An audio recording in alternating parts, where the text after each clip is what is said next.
Et ce message ce matin est intitulé « L'assurance du croyant ». Dans l'assurance du croyant, il y a beaucoup de choses. Mais ce matin, on va regarder à un aspect de l'assurance du croyant. Alors, on va lire ensemble et on va se lever pour la lecture de la parole dans 2 Corinthiens 3, les versets 1 jusqu'à 12. 2 Timothée, c'est-à-dire, excusez-moi. 2 Timothée 3, 1 jusqu'à 12.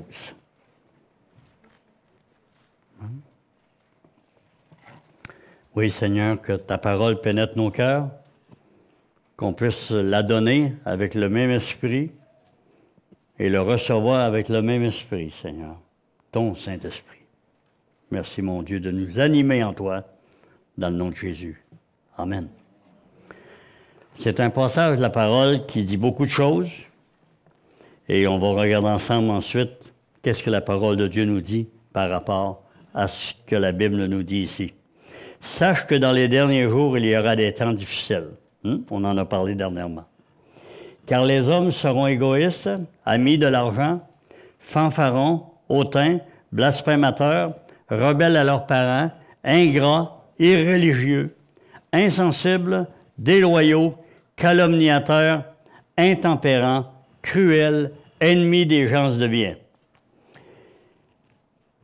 Traîtres, emportés, enflés d'orgueil, aimant le plaisir plus que Dieu, ayant l'apparence de la piété, mais reniant ce qui en fait la force. Éloigne-toi de ces hommes-là. Il en est parmi eux qui s'introduisent dans les maisons et qui captivent de faibles femmes chargées de péché, agitées par des passions de toute espèce, apprenant toujours et ne parvenant jamais à arriver à la connaissance de la vérité. De même que Janès et Jambres s'opposèrent à Moïse, de même ces hommes s'opposent à la vérité, étant corrompus d'entendement, réprouvés en ce qui concerne la foi, mais ils ne feront pas de plus grands regrets, car leur folie sera manifeste pour tous, comme le fut celle de ces deux hommes. Pour toi, tu as suivi de près mon enseignement,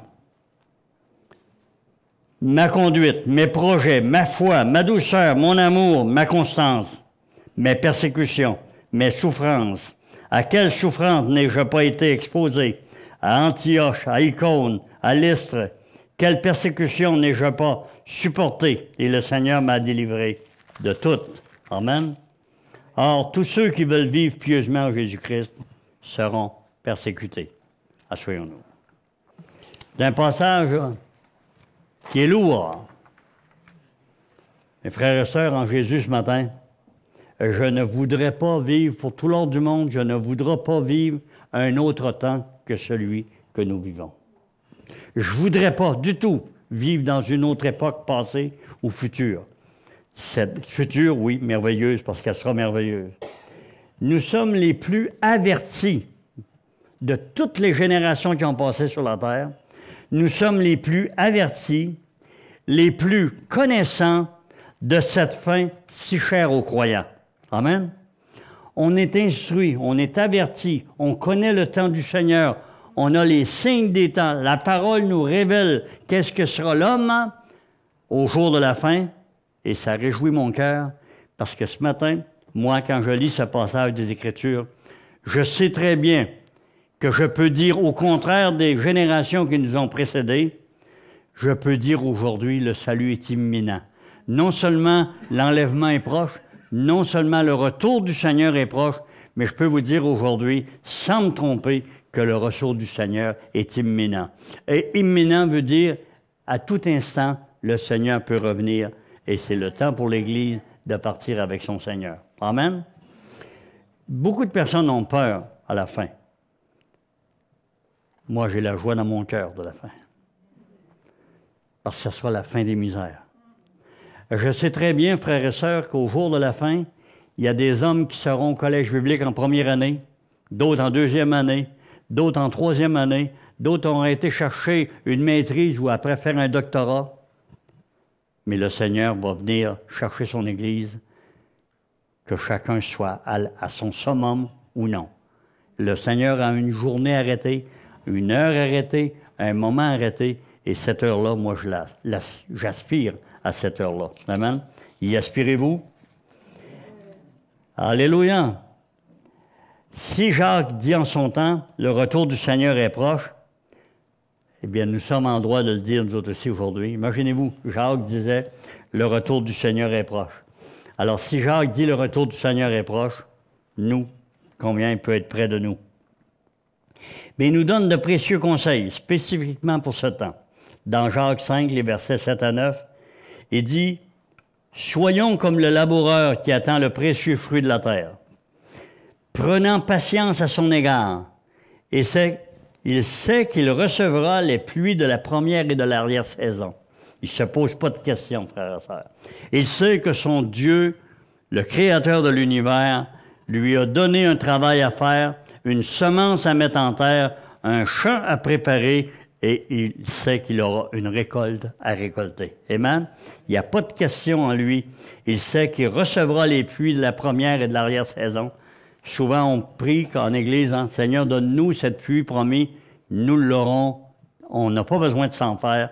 Le Seigneur arrose constamment son Église de ses bénédictions et arrose le monde d'une connaissance. Malheureusement, le monde ne reçoit pas la connaissance que Dieu lui donne, mais Dieu la donne et l'homme n'a qu'à ouvrir ses oreilles.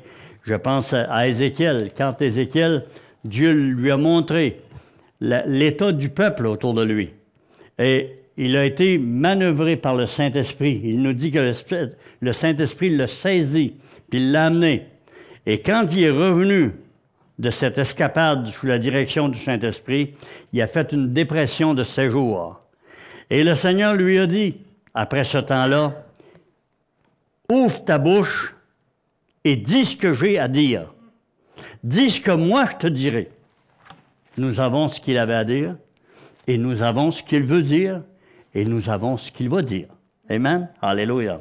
On l'a entre nos mains, et ça, c'est l'affaire la plus importante qu'on peut avoir dans notre vie, d'avoir cette assurance que Dieu nous parle ce matin. Amen?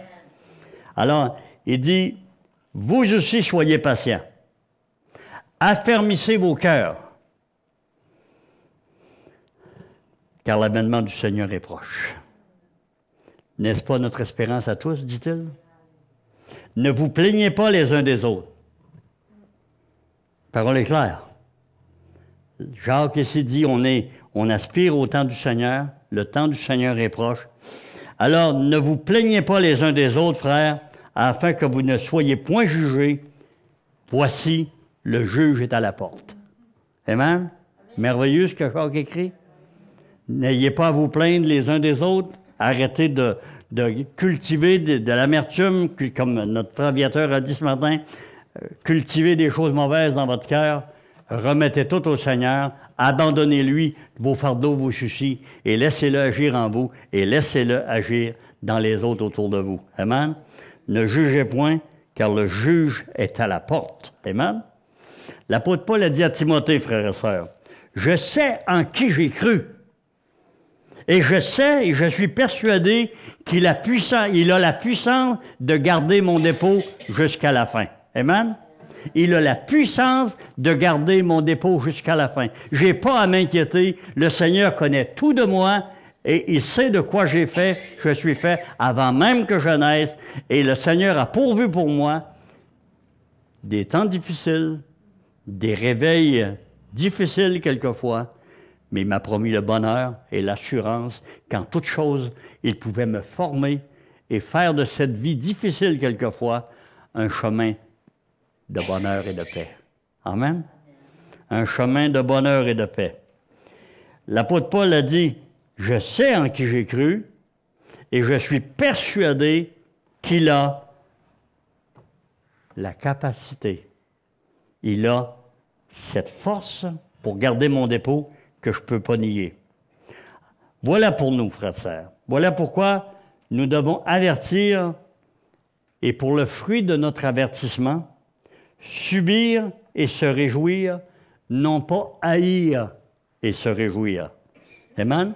Qu'on puisse le dire encore. Voilà pourquoi nous devons avertir. Et pour le fruit de notre avertissement, subir et se réjouir, non pas haïr et se réjouir. suite à la lecture qu'on a faite tout à l'heure et que nous venons de faire, au chapitre 2, verset 12, il est dit « Or, tous ceux qui veulent vivre pieusement en Jésus-Christ seront persécutés. » Tous ceux qui veulent vivre pieusement en Jésus-Christ seront persécutés. Voulez-vous avoir une vie joyeuse, une vie de paix, une vie d'honneur, une gloire céleste? Vivez dans la piété et la persécution sera le signe de Dieu pour vous que vous êtes à lui. Amen? Alléluia. Le Seigneur nous donne de savoir, dans les béatitudes au chapitre 5 de Matthieu, il nous donne de savoir que si vous êtes maltraité à cause de mon nom, si vous êtes bafoué à cause de mon nom, soyez heureux. Amen? Soyez heureux. Parce que c'est le manifeste que nous sommes dans la vérité. La parole de Dieu a vraiment un message clair. Il nous dit dans 1 Pierre 3, 1 Pierre 4, c'est-à-dire verset 15, de ne pas être maltraité ou persécuté parce qu'on est des assassins, parce qu'on est des voleurs, parce qu'on est des destructeurs, ni pour s'être ingéré dans les affaires d'autrui. Amen? La parole de Dieu est claire. Ni pour s'être ingéré. Soyez pas persécutés pour ces choses-là, mais soyez persécutés pour la cause de Christ et réjouissez-vous de l'être. Amen? Suite à cette lecture, tous ceux qui sont vus, tous ceux qui veulent vivre pieusement en Jésus-Christ seront persécutés. Le christianisme véritable est celui de ceux qui sont prêts au martyre. Souffrir de la main de ceux qu'ils veulent voir épargnés. Le christianisme, notre tâche à nous, c'est d'être des témoins fidèles jusqu'au bout, là où le Seigneur nous demandera d'aller. Amen? Et quand le Seigneur demande à quelqu'un d'aller à une extrémité, c'est qu'il va lui donner la force comme il l'a donné à Étienne pour l'accompagner jusqu'au bout. Amen? Étienne, dans Acte 7, c'est merveilleux quand on voit la fin d'Étienne, qui a dit exactement comme Jésus, « Pardonne-leur, ils ne savent pas ce qu'ils font. » Amen? Pardonne-leur ce péché. Et Étienne voyait Jésus debout à la droite du Père, malgré que toute la parole nous dit que Jésus est assis à la droite du Père. Pas Timothée, mais Étienne nous dit qu'il voyait Jésus debout à la droite du Père. Et on sait pourquoi il le faisait. Il le fait pour chacun de nous, notre frère et sœur. Il veut nous encourager des témoins jusqu'au bout. Amen? C'est pas trop facile. La parole nous donne ce conseil en Jacques 5, 10. Prenez, mes frères, pour modèle de souffrance et de patience, les prophètes qui ont parlé au nom du Seigneur. Et moi, cette semaine, je vous invite, prenez le chapitre 11 de l'Épître aux Hébreux et regardez ces hommes, regardez ces femmes qui ont servi le Seigneur et qui ont souffert, mais qui ont trouvé dans la raison pour laquelle ils souffraient une raison de bonheur éternel. Amen? Puis la parole de Dieu nous dit qu'ils ne recevront pas leur récompense plus tôt que nous allons recevoir la mienne, la nôtre. Amen? Ils nous attendent pour la récompense finale. Et ça, c'est de la joie dans mon cœur. Seigneur, tu as pourvu pour tes enfants, tu as pourvu une même délivrance, tu as pourvu un même repos, tu as pourvu une même joie éternelle. Et ça, c'est dans mon cœur et c'est une bénédiction. Ce matin, c'est sûr, quand on lit ce passage des Écritures dans 2 Timothée 3, il y a beaucoup de choses là-dedans qu'on regarde, et à chaque fois qu'on donne une étude puis qu'on en parle, parce qu'on en parle quand même souvent dans les dernières années, parce que nous nous rendons compte que la génération dans laquelle nous vivons actuellement rencontre les critères de la génération de la fin. Amen? On regarde autour de nous et on le voit, c'est criant. Il y a des choses aussi qui, moi, me réconfortent, frères et sœurs. Quelquefois, je regarde l'ordinateur, je regarde tous ces gadgets électroniques, je me dis, quelle folie, quelle perte de temps. Puis en même temps, le Seigneur me dit, oui, mais c'est le seul instrument que j'avais pour les hommes, qu'ils voient mes témoins sur le degré de Jérusalem. C'est seulement à cause de ces instruments et ces gadgets que l'humanité, d'une seule d'un seul regard, c'est-à-dire verra s'accomplir toutes les choses de la fin. Sans cet appareil, c'est impossible de voir l'accomplissement du message qui est donné dans l'Apocalypse, que tous les hommes de la terre verront. Et aujourd'hui, je regardais encore cette semaine, il y avait un massacre en Libye. Immédiatement, durant le massacre, les djihadistes là-bas filmaient leur massacre et 2 secondes après ou 3 secondes après, dans le monde entier, tout le monde voyait le massacre. Ils le font pour impressionner l'humanité, mais Dieu va faire quelque chose pour délivrer l'humanité. Est-ce qu'on est d'accord avec ça? Mais cette génération, la parole de Dieu nous parle beaucoup dans ce passage des Écritures de 2 Timothée 3, parce qu'il définit. Mais est-ce que le temps était plus favorable au salut? Est-ce que le temps était plus favorable à la prédication quand Jésus est venu? Non, frères et sœurs. Quand Jésus est venu, c'était dans une époque de débauche extrême, c'était dans une époque de folie. Il y avait des temples à toutes sortes de faux dieux, c'était plein de folie mensongère, c'était plein de prostitution, c'était plein de tout ce qui est la luxure que l'humanité peut connaître. Et la parole de Dieu nous dit, dans l'Ecclésiaste, il n'y a rien de nouveau sous le soleil. Amen? Il n'y a rien de nouveau sur le soleil. Mais l'apôtre Paul a voulu nous définir ici les temps de la fin et les personnes telles qu'ils seront sur une manière bien définie, parlant de choses qui nous surprennent. Non seulement que nous savons que les hommes sont traîtres, emportés, enflés d'orgueil, aimant le plaisir plus que Dieu, mais reniant ce qui en fait la force, ils ont l'apparence de la piété, la parole de Dieu nous dit. Et souvent, dans notre génération, il y a de ces trompe-l'œil de personnes ou de religions ou de mouvements qui proclament leur piété, mais sans puissance, sans force et sans action concrète qui amènent les hommes au pied de la croix et leur donnent un regard sur Dieu. Est-ce que c'est vrai? Amen. On a entendu parler d'efforts de guerre? Avez-vous déjà entendu? Je regarde M. Ouellet, je regarde les autres qui ont 80, et ils savent ce que je veux dire par effort de guerre. Quand la guerre commence contre un pays, l'effort de guerre veut qu'on abandonne beaucoup de choses qui ne sont pas utiles pour la guerre, pour se consacrer entièrement à préparer le peuple pour les efforts afin de gagner la guerre. Et la raison en est bien simple. On a des hommes qu'on envoie au combat, le pays envoie des hommes et a besoin que ces hommes-là soient équipés, qu'ils aient le meilleur équipement possible pour faire face à l'adversaire qui veut les tuer. C'est pas compliqué, hein? C'est pas plus difficile que ça. Alors, qu'est-ce qu'on fait dans le temps de la guerre, puis qu'on veut produire un effort de guerre? C'est qu'il y a un rationnement, une construction d'usines d'armement. Les femmes sont appliquées à produire les armements et autres besoins militaires. Tous sont concernés dans le peuple parce qu'il faut gagner la bataille. Et c'est comme quelque chose qui se fait comme un bloc entier. Un pays se lève comme d'un bloc tout entier et dit, à partir d'aujourd'hui, nous devons gagner la guerre et nous devons mettre les efforts voulus pour la gagner. Malheureusement, la guerre est quelque chose que nous ne pouvons ignorer. Êtes-vous d'accord avec moi? On ne peut pas ignorer la guerre. Elle est là et elle est encore là aujourd'hui. Et si vous êtes au milieu de l'Europe actuellement, vous pouvez être sûr qu'en Europe présentement, les populations d'Europe sont fébriles parce qu'ils ne savent pas ce qui va éclater d'une journée à l'autre, parce qu'à leurs frontières, la guerre a commencé à pénétrer sur des fronts qui leur font mal. Chacun s'engage de toute sa force, c'est-à-dire dans l'effort de guerre. Tous s'engagent avec la force qu'ils ont. L'exemple donné par nos prédécesseurs devrait nous servir aussi, frères et sœurs. Pour moi, il y a des prédicateurs qui m'ont touché.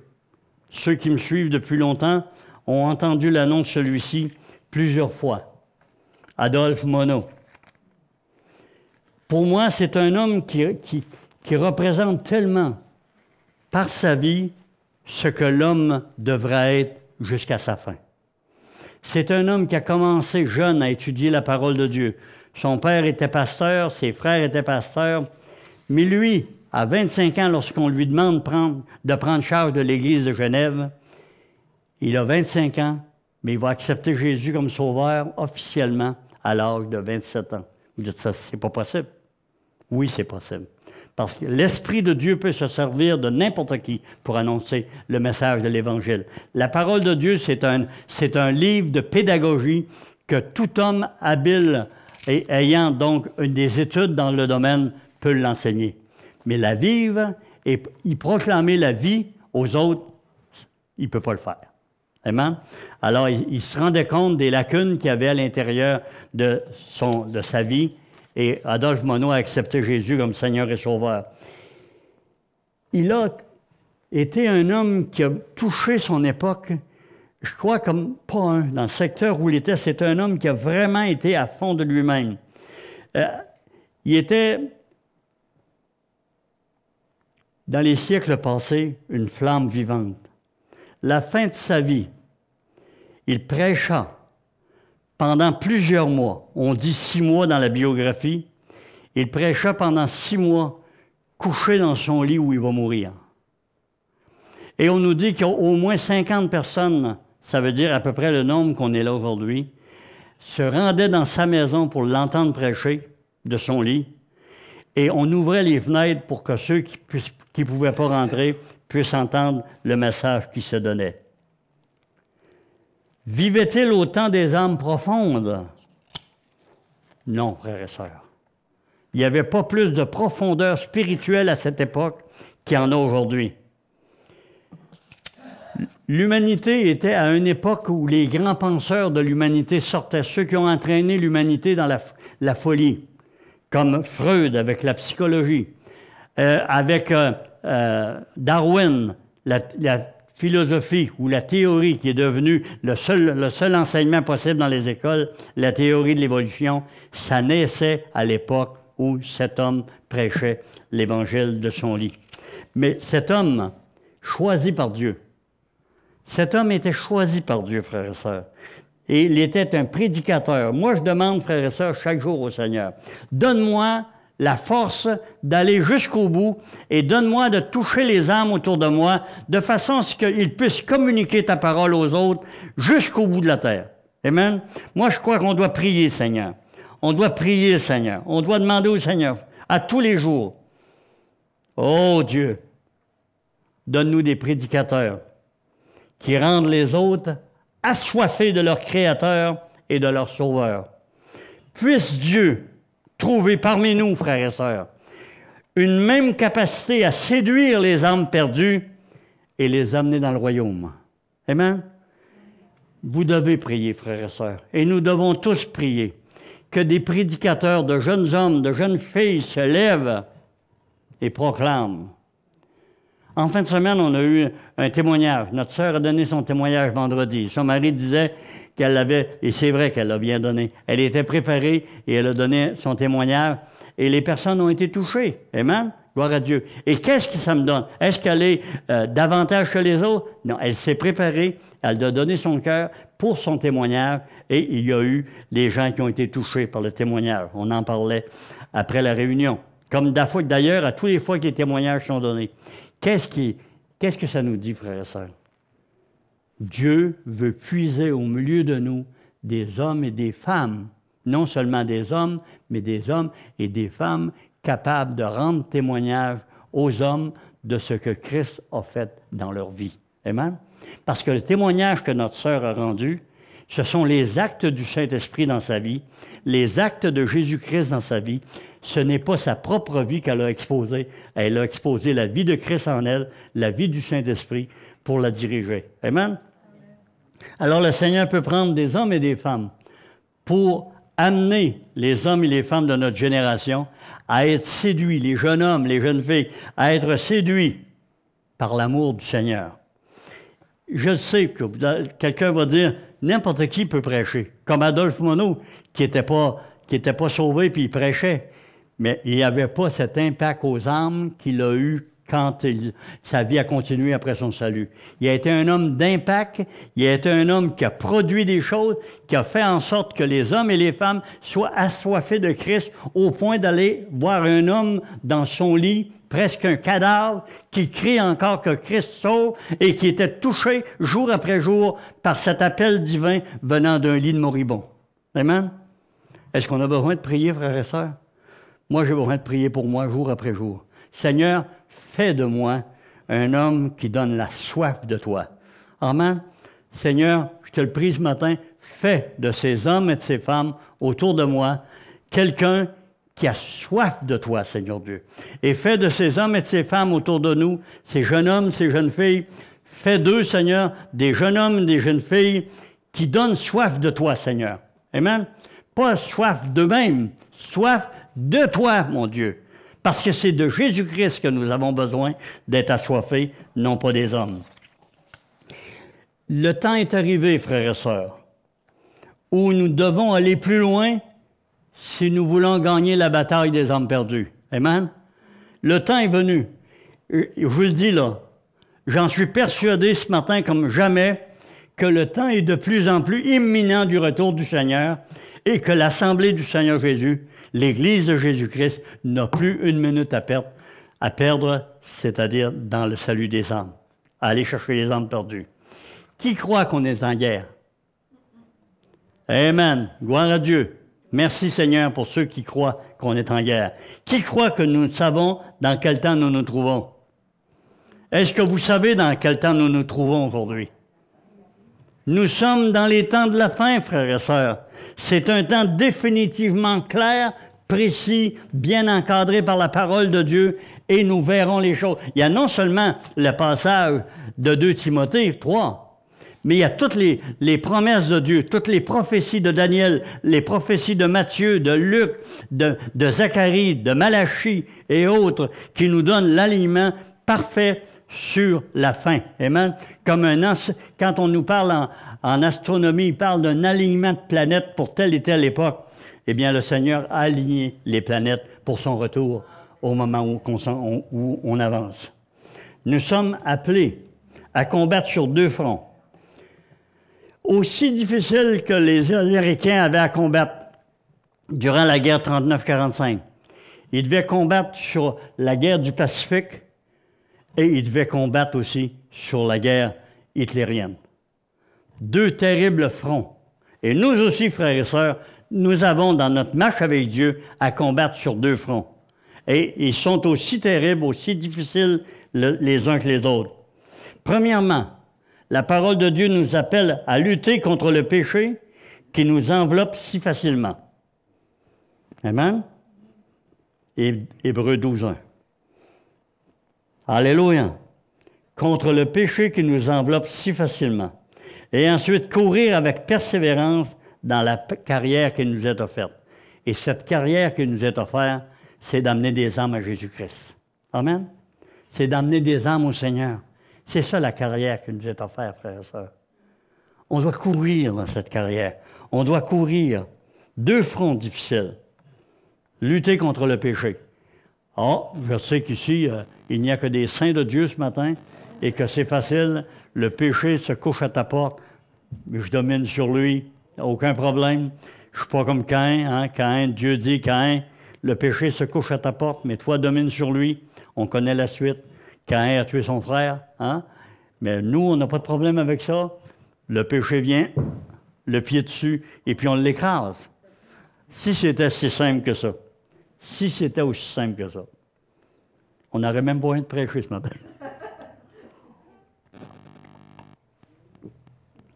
Et le 2e front, c'est pas compliqué. Courir avec persévérance dans la carrière qui nous est offerte. Celle d'ambassadeur pour Jésus. Ça, c'est la suite du message d'il y a 2 semaines. Hein? Vous le comprenez bien? On a à persévérer. Nous sommes de nouvelles créatures. Je parlais avant-hier avec quelqu'un qui a donné sa vie au Seigneur, qui est parmi nous ce matin, puis je lui disais, « Tu es une nouvelle créature à partir d'aujourd'hui. Tu voulais une 2e vie, une vie plus heureuse, une vie qui va t'amener plus loin, une vie qui va te donner de la paix, qui va te donner du repos, qui va te donner de la joie, qui va te donner de l'assurance. » Alléluia. Il y a une carrière pour nous qui est offerte. Elle s'est ouverte quand on a accepté Jésus-Christ comme Seigneur et Sauveur. Et vous aurez qu'à lire la parole de Dieu dans 2 Corinthiens 5. On en parle souvent des versets 17 jusqu'au verset 20. Et comprenez bien que nous sommes appelés à une bataille et à la gagner. Amen? Est-ce qu'on gagne la bataille sans combattre? Moi, je n'ai pas connu grande guerre sans combat. Alléluia. Alors, la parole de Dieu nous dit dans Hébreux 12, versets 2 et 3, « Ayant les regards sur Jésus, le chef et le consommateur de la foi, qui, en vue de la joie qui lui était réservée, a souffert la croix, méprisé l'ignominie, et s'est assis à la droite du trône de Dieu. » Amen. Et ce Seigneur de gloire, comme on le dit tout à l'heure, il est toujours prêt à se lever debout quand un de ses témoins a besoin de soutien. Amen. Quand un témoin a besoin de sa force, il est près de lui.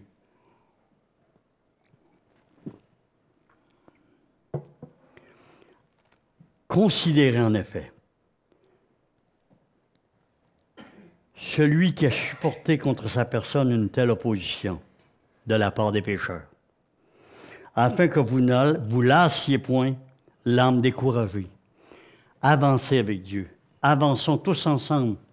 Travaillons à l'avancement du royaume de Dieu. Luttons de tout notre cœur afin que le péché ne vienne pas nous avilir et prendre contrôle de nos vies. Qu'on soit des hommes et des femmes qui luttent sur toutes les facettes du péché, que ce soit n'importe quel sujet, que ce soit n'importe quel domaine où le Seigneur a parlé. Vous savez, on parle souvent des péchés de la chair. On parle toujours de ces péchés-là comme si c'était les seuls. Amen?